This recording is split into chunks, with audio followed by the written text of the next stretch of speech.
Guinness per gram Innies, is a dark Irish dry stout that originated in the brewery of Arthur Guinness at St James's Gate, Dublin, Ireland, in 1759. It is one of the most successful alcohol brands worldwide, brewed in almost 50 countries, and available in over 120. Sales in 2011 amounted to 850 million litres, 220 million US gal. 1. It is popular with the Irish, both in Ireland and abroad.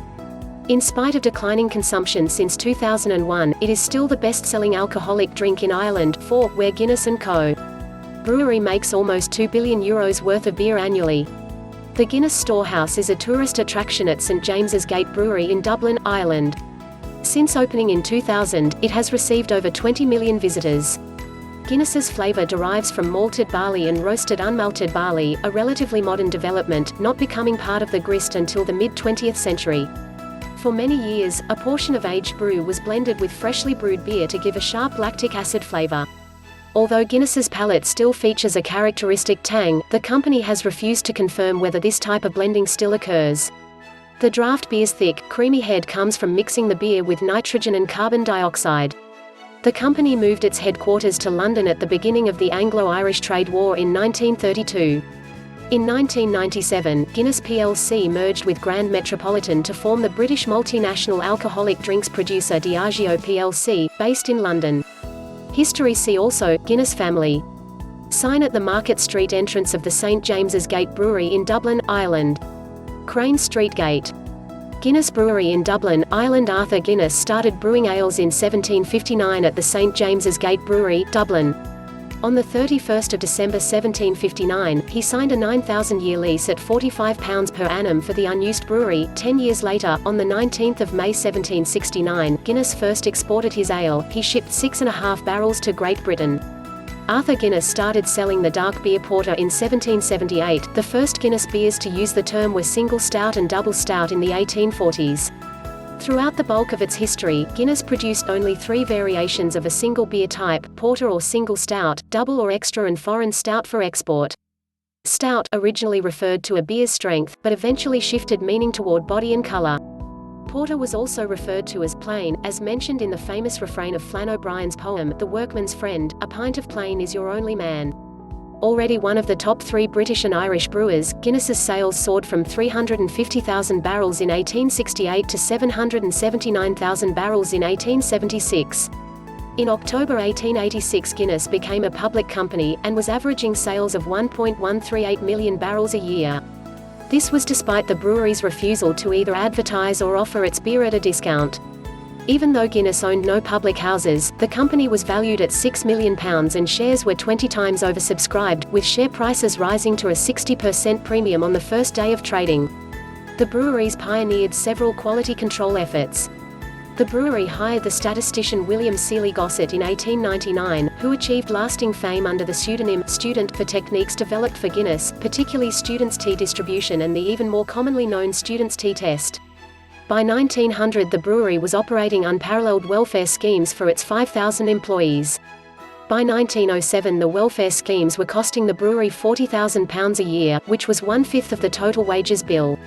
The improvements were suggested and supervised by Sir John Lumsden. By 1914, Guinness was producing 2.652 million barrels of beer a year, which was more than double that of its nearest competitor Base, and was supplying more than 10% of the total UK beer market. In the 1930s, Guinness became the 7th largest company in the world. Unreliable source? Before 1939, if a Guinness brewer wished to marry a Catholic, his resignation was requested. According to Thomas Malloy, writing in the Irish Independent, it had no qualms about selling drink to Catholics, but it did everything it could to avoid employing them until the 1960s. Guinness thought they brewed their last porter in 1973. In the 1970s, following declining sales, the decision was taken to make Guinness Extra Stout more drinkable. The gravity was subsequently reduced, and the brand was relaunched in 1981. Pale malt was used for the first time, and isomerized hop extract began to be used. In 2014, 2 new porters were introduced, West Indies Porter and Dublin Porter. Guinness acquired the Distillers Company in 1986. This led to a scandal and criminal trial concerning the artificial inflation of the Guinness share price during the takeover bid engineered by the chairman, Ernest Saunders. A subsequent £5.2 million success fee paid to an American lawyer and Guinness director, Tom Ward, was the subject of the case Guinness plc v Saunders, in which the House of Lords declared that the payment had been invalid. In the 1980s, as the IRA's bombing campaign spread to London and the rest of Britain, Guinness considered scrapping the harp as its logo. The company merged with Grand Metropolitan in 1997 to form Diageo. Due to controversy over the merger, the company was maintained as a separate entity within Diageo and has retained the rights to the product and all associated trademarks of Guinness. The Guinness Brewery Park Royal during demolition, at its peak the largest and most productive brewery in the world. The Guinness Brewery in Park Royal, London closed in 2005. The production of all Guinness sold in the UK and Ireland was moved to St James's Gate Brewery, Dublin. Guinness has also been referred to as that black stuff. Guinness had a fleet of ships, barges and yachts.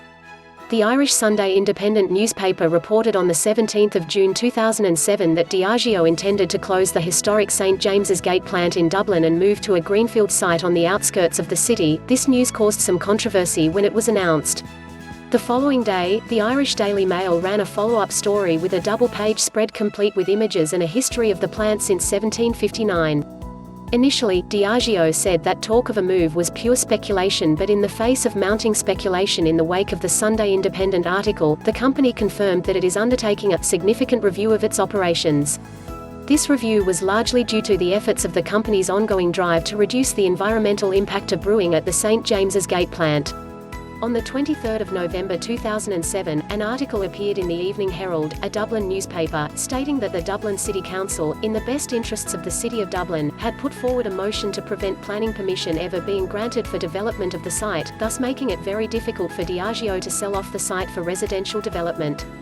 On 9 May 2008, Diageo announced that the St James's Gate Brewery will remain open and undergo renovations, but that breweries in Kilkenny and Dundalk will be closed by 2013 when a new larger brewery is opened near Dublin. The result will be a loss of roughly 250 jobs across the entire Diageo Guinness workforce in Ireland. 2 days later, the Sunday Independent again reported that Diageo chiefs had met with Tánaiste Mary Coughlan, the deputy leader of the Government of Ireland, about moving operations to Ireland from the UK to benefit from its lower corporation tax rates. Several UK firms have made the move in order to pay Ireland's 12.5% rate rather than the UK's 28% rate. Diageo released a statement to the London Stock Exchange denying the report. Despite the merger that created Diageo plc in 1997, Guinness has retained its right to the Guinness brand and associated trademarks and thus continues to trade under the traditional Guinness name despite trading under the corporation name Diageo for a brief period in 1997.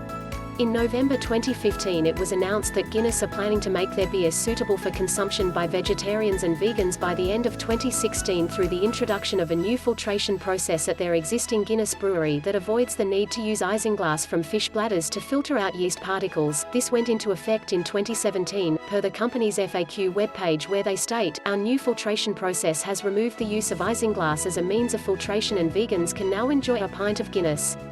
All Guinness draft in keg format is brewed without using isinglass.